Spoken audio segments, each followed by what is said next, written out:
Dans son ouvrage « Moi, maman de Jonathan, les non-dits de l'affaire Daval », paru le 17 novembre aux éditions Michalon, Martine Henry donne certains détails sur l'incarcération de son fils, Jonathan Daval.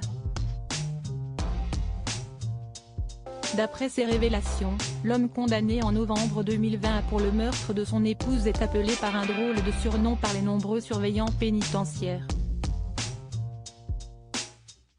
En effet, Martine Henry a ainsi raconté que lorsque Jonathan Daval est arrivé à la prison d'Ensisheim, son comportement a beaucoup décontenancé le personnel des lieux. Les surveillants étaient par exemple très étonnés de la propreté de la cellule de Jonathan, a-t-elle précisé. Pour cause, étant très maniaque, l'ami de Guy Georges s'applique minutieusement à la garder propre et rangée. Il disait que c'était la cellule de Barbie, peut-on découvrir.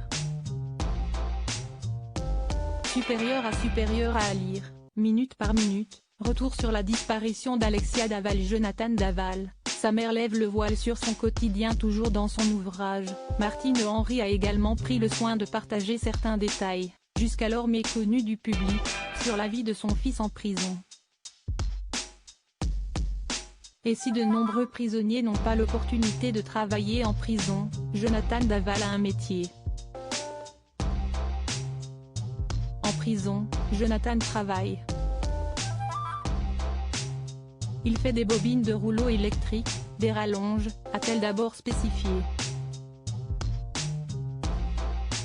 Pourtant, la mère de famille ne s'est pas arrêtée là puisqu'elle a ensuite apporté d'amples révélations sur le salaire de son fils. Il gagne environ 600 € par mois. Il travaille de 7h à 11h30 et de 13h30 à 16h30, sur une chaîne, a-t-elle ensuite indiqué. Bon, ce n'est pas très intéressant, mais il a un boulot, il est content. Crédit photo, Bruno Grandjean panoramique.